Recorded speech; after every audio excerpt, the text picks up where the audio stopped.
পহেলগাঁও হামলার পর এবার অপারেশন মির্জাফর, অপারেশন সিঁদুরের সঙ্গেই অপারেশন মির্জাফর। দেশ জুড়ে পাকচর ধরতে অপারেশন মির্জাফর। অপারেশন মির্জাফরে জালে ঘরশত্রু বিভীষণরা। জালে 14 পাকচর।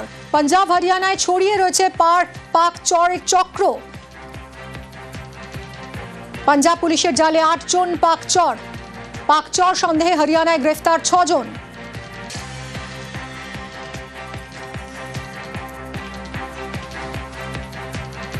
আইএসআই এর সঙ্গে সরাসরি যোগ পাকচরদের।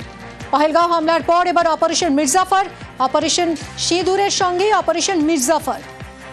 দেশ জুড়ে পাকচর ধরতে অপারেশন মির্জাফর।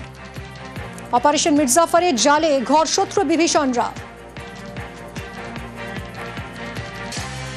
একা জ্যোতিরানী মালহোত্রাই নয়, জালে 14 পাকচর। পাঞ্জাব হরিয়ানায় ছড়িয়ে পাকচর চক্রের জাল।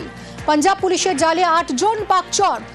পাকচর সন্দেহে হরিয়ানা থেকে গ্রেফতার হয়েছে 6 জন।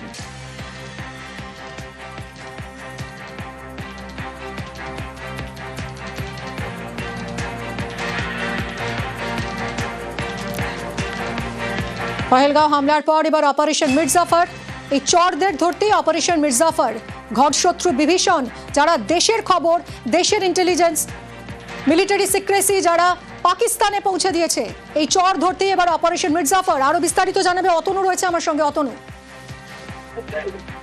এখনো পর্যন্ত 20 জনকে গ্রেপ্তার করা হয়েছে এবং তাদের মধ্যে 14 জন মানে স্পষ্টভাবে তারা চরের কাজ করছে, এটা পরিষ্কার হয়ে গেছে। পাঞ্জাব পুলিশ 8 জনকে পাকচর হিসেবে জালে তুলে নিয়েছে। হরিয়ানা থেকে 6 জন গ্রেপ্তার এবং এদের সঙ্গে সরাসরি যোগ ছিল আইএসআই এর, সেই প্রমাণ পাওয়া গেছে। কিভাবে পাওয়া গেছে না, মোবাইলের ফরেনসিক থেকে পাওয়া গেছে। এদের যে চ্যাট বা যে ফোন কল, সেগুলো থেকে পাওয়া গেছে যে এরা পাকচর হিসেবে কাজ করত। কি করতো না, আমাদের দেশের বিভিন্ন ইনফরমেশন, বিভিন্ন তথ্য যখন যেরকম চাওয়া হয়েছে তারা তাদের যতটুকু সামর্থ্য সে অনুযায়ী দিয়েছে। কিভাবে দিয়েছে না, এদের মধ্যে যারা যারা ইউটিউবার তাদের পক্ষে কাজটা অন্যরকম ছিল। এরা কখনো ভারতের সীমান্তবর্তী এলাকায় গিয়েছে, যেমন জ্যোতির ক্ষেত্রে আমরা বলতে পারি, জ্যোতি কলকাতায় এসেছিল বেশ কয়েকবার। তার মধ্যে সে বাংলাদেশ গিয়েছিল, বাংলাদেশ থেকে সে মৈত্র এক্সপ্রেস ধরে এসেছিল, গেদে সীমান্ত হয়ে এসেছে, সেখানকার সব ভিডিও তুলেছে। আবার সে ওয়াঘা সীমান্তে গিয়েছিল, সেই সীমান্ত আটারি ওয়াঘা সীমান্ত, সেই সীমান্তের কিছু ভিডিও তুলেছে। এইভাবে বিভিন্ন জায়গার ছবি ভিডিও সব চলে গেছে পাকিস্তানে। এবং সেখানে কতজন রয়েছেন, কিভাবে তাদের মানে স্ট্র্যাটেজিক বেশ কিছু গুরুত্বপূর্ণ জায়গা, কিভাবে এই যে রক্ষী বদল হয়, এই সব কিছু তথ্য নথি আরো সহজভাবে আইএসআই এর হাতে পৌঁছে দেওয়ার একমাত্র উপায় ছিল হচ্ছে এই চরেরা।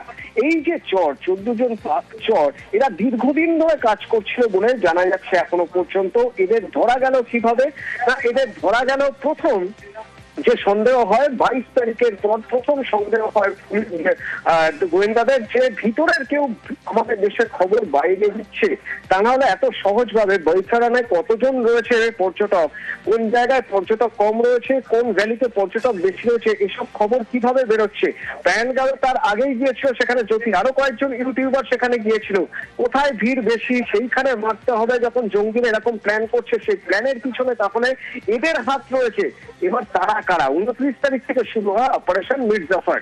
আর সেই অপারেশন মির্জাফরে পাঞ্জাব পুলিশ 8 জনকে তুলেছে, হরিয়ানা পুলিশ 6 জনকে তুলেছে, মোট 14 জন, আরো অনেকে রাডারে রয়েছে। এদেরকে জেরা করে অতনু, এরা কাদের থেকে ইনফরমেশন গ্যাদার করতো এবং কোথায় সেই ইনফরমেশন গুলো পৌঁছে দিত, ইমিডিয়েটলি এদের ওপরে কারা ছিল মাথার ওপর, এই সমস্ত বিষয়েও কি কিছু জানা যাচ্ছে? না, এই সমস্ত বিষয় একেবারে ক্লাসিফাইড। এই বিষয়গুলো এখনই তদন্তের সাথে কোনোভাবেই তদন্তকারীরা জানাবেন না। তবে হ্যাঁ, এটা ঘটনা যে এদের এতটা মাথা নেই, এরা শুধুমাত্র সৈনিক হিসেবে কাজ করতো এবং এদের যতটুকু বলা হতো ততটুকুই কাজ করতো। এদের পিছনে মাথা অবশ্যই রয়েছে, যারা এদের দিয়ে কাজ করাতো তাদের খুঁজে পাওয়াটাই এখন সবচেয়ে বড় চ্যালেঞ্জ। জ্যোতিরানী যেরকম ইনফ্লুয়েন্সার হিসেবে কাজ করতো, ট্রাভেল ব্লগার, আর বাকিরা তারাও কি এই ধরনের কাজ ইউটিউবার ছিল? না, কেউ এখানে স্টুডেন্ট, কেউ এখানে সিকিউরিটি গার্ডের কাজ করতো, কেউ আবার সামান্য একজন কর্মচারী হিসেবে কাজ করতো, কেউ গ্রামে থাকতেন, পড়াশোনা করছেন, এরকম মানে স্টুডেন্ট পড়াশোনা করছে। আবার অনেকেই রয়েছে যারা ব্লগার, ইউটিউবার, ইনফ্লুয়েন্সার, অর্থাৎ সমাজের বিভিন্ন শ্রেণী থেকে, সমাজের বিভিন্ন ক্ষেত্রে ছড়িয়ে ছিটিয়ে ছিল এরা। এদেরকেই ধরা হচ্ছে এবং তারই নাম অপারেশন মির্জাফর।